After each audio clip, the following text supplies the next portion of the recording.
I'm kind of thankful. In New Zealand, we don't have this kind of situation. In America, if the soldier wanted to drive off with the car immediately, the cops would have shot the vehicle multiple times. But in New Zealand, if you attempted to drive off, I do not know about that result. Hopefully, it will be there. But many cops, the cops will just take off. They will just get back in the cars and pursue the vehicle. They will not crazily shoot the person there. A lot of incidents we've seen in New Zealand. I mean, of course, surveillance is becoming more and more, and it's getting worse, and we need to stop that. But overall, here, I mean, can we complain? No. But again, we cannot. We are accountable to ourselves, and that's as much as it is. I just think that a lot of these people, a lot of us today, and we just don't seem to understand. We just don't see the cruciality of how we are like cops. If everyone was given a gun, they would say, "Oh, but they would kill each other," like in America. No, they wouldn't.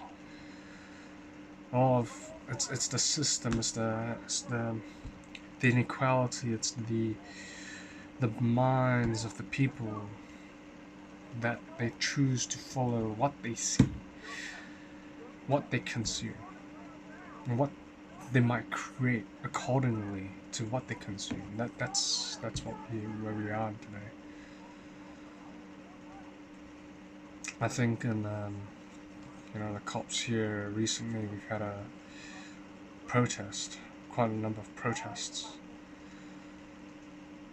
and they just will put the authorities if you keep protesting, and it's just for something that's saving the planet. I don't agree with that kind of movement, but I'm just saying,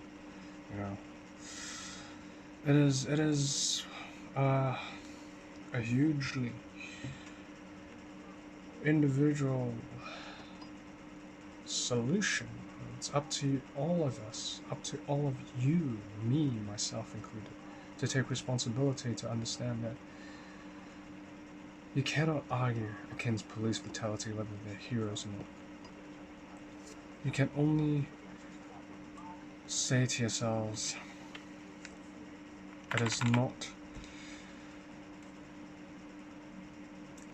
not acceptable in any form. Most people don't realize that even if you had a shootout or shooting, the case is clear.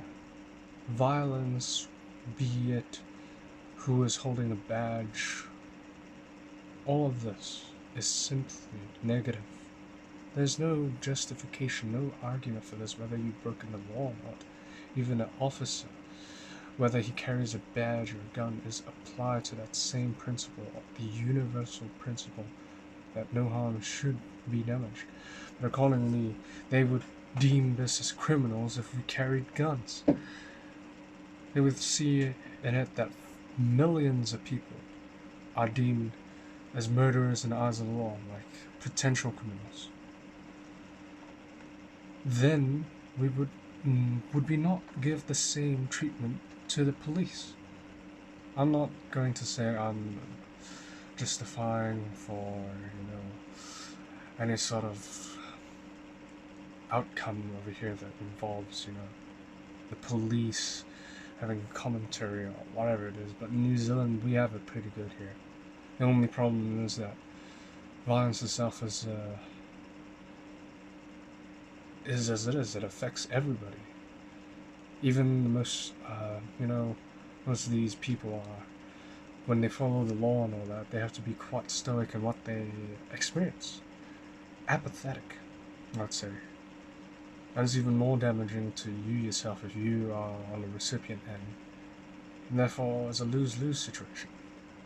But when force is applied, of course somebody will always win It's a system of, you know, fire against fire. The bigger the fire, the smaller fire will be extinguished. And this is a sickening system we use today. There can be no justification, whatever. I don't care who says what. Whether the cops are there to prevent violence or it's all the same. Violence is violence, no matter who does it. I don't care who you are, what you do. Even me myself, sometimes I feel the violence that, you know. If we're talking person accountability, I am also violent, but in a way I accept it as it's a part of my human nature that we may never be able to overcome with this current system that we are facing today, this way of life that we are living. Violence will never ever be solved. That's the way Albert, the famous quote says, you know, you're never going to solve this problem with the same things you keep doing to solve it. Therefore, it stands to reason, you know, it is what it is.